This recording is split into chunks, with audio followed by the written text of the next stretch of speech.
Utah sues federal government. 2 drivers taken to hospital following T-bone crash, and fire destroys Sawmill building. You're watching St. George News at 5, brought to you by our studio sponsor, We Win Injury Law. Good afternoon, I'm Monica McLaughlin. The state of Utah is suing the federal government for control of unappropriated public lands, seeking a U.S. Supreme Court ruling on whether the government can hold claim to those lands indefinitely. We'll go to Maury Kessler for the details. Utah does not have the ability. Utah's governor and other elected officials announced Tuesday that Utah is suing the federal government for control of public lands within the state. Specifically, the state is suing for the control of approximately 18.5 million acres, or around half of the public lands in the state, that are considered to be unappropriated or currently have no congressionally designated use, as opposed to appropriated uses like a national park or monument, wilderness area, tribal lands, and so on. Utah leaders want the U.S. Supreme Court to rule on whether or not the federal government should be able to hold on to land indefinitely that it has no designated use for. Governor Spencer Cox said the state can manage these public lands better than the federal government has, and can do so in a way that it benefits the environment and the people of Utah. As the federal government continues to close roads in our state and restrict access against Utah's wishes, it is obvious to all of us that the federal government has increasingly failed to keep our lands accessible and properly managed. Today, we are here to talk about letting Utah manage Utah's land. But if you actually want to manage this land in a way that is better for the environment and better for all of us, then you should be supportive of what we're trying to accomplish here. The action is not without opposition, however, as environmental advocacy groups like the Southern Utah Wilderness Alliance has spoken out against the lawsuit. Steve Block, the group's legal director, said Utah has firmly established itself as the most anti-public land state in the country and claims that the short-sightedness of state leaders could destroy public lands that Utahns and Americans in general love to visit and experience. Thanks, Maury. Utah Highway Patrol said 2 drivers were hospitalized with non-life-threatening injuries after a T-bone crash at the intersection of Lund Highway and 4800 North near Cedar City. Here's Jeff Richards with the story. 2 drivers were taken to the hospital following a T-bone collision at an intersection northwest of Cedar City on Tuesday afternoon. Utah Highway Patrol said the driver of a white Ford Escape was heading west on Mid-Valley Road when they attempted to cross Lund Highway and were struck by a southbound Chevrolet pickup. Traffic in the area was impacted for about an hour while the scene was cleared. The cause is still under investigation. Thanks, Jeff. Firefighters battled a large blaze overnight that destroyed the main sawmill building in Panguitch. We'll go back to Jeff Richards for the details. A large fire destroyed the main building of the sawmill in Panguitch late Tuesday evening and early Wednesday. Garfield County Sheriff Eric Houston said it was first reported at 10:37 p.m. Firefighters from Panguitch and nearby towns battled the blaze throughout the night and were able to contain it to the one building. They really did a fantastic job, Houston said. The cause of the fire is still under investigation. Thanks, Jeff.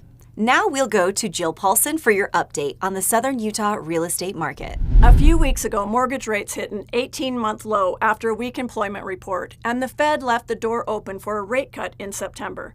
What does this mean for sellers? About 2 million new buyers just entered the market to buy a home.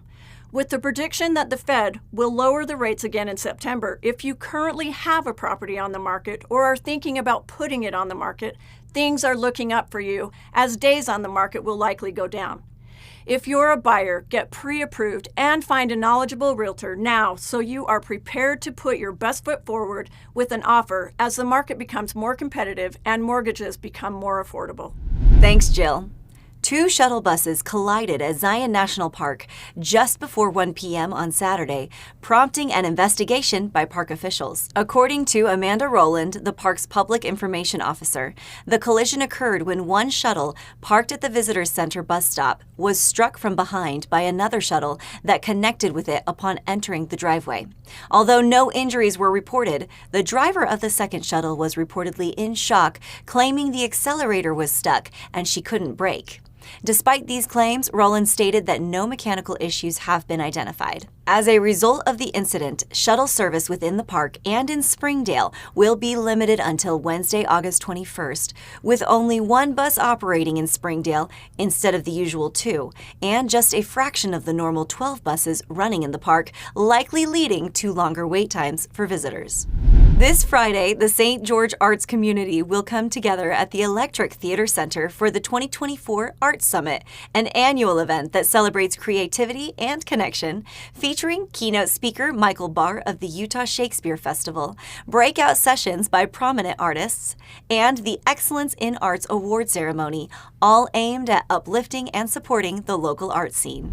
Several dozen people attended the ribbon-cutting ceremony for the new Iron County Children's Justice Center facility in Enoch, which opened on Friday, marking a significant step forward in providing hope, healing, and justice for the county's children.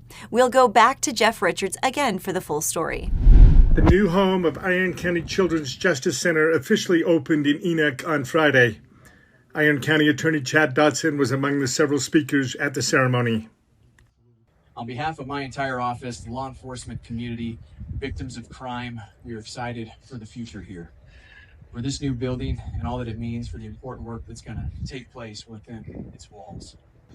The work being done here at the CJC is of the highest priority to any prosecutor in the state of Utah, or it should be. It's important to remember that the primary purpose of the Children's Justice Center is to act as an essential tool for investigating the horrible crimes that are committed against children. Also speaking was Jennifer Davis, board chair of the Friends of the Children's Justice Center. Let it be a symbol of the strength of this community and the hope that we are bringing to those who need it the most. Let it be a reminder that when we come together, we can create spaces where justice, healing, and hope prevail. Thank you for all of your dedication and support and your belief in this project. Together, we're making a difference, and together we will continue to build a community where every child's voice is heard and valued. Thank you.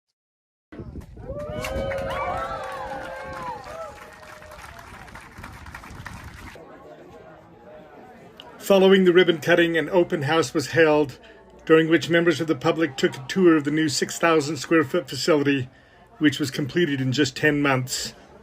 It is located at 1622 East, 5250 North in Enoch. Thank you for watching St. George News at 5. To learn more about our studio sponsor, We Win Injury Law, go to wewininjurylaw.com. I'm Monica McLaughlin with St. George News, your #1 source for local news. This has been St. George News at 5, brought to you by We Win Injury Law.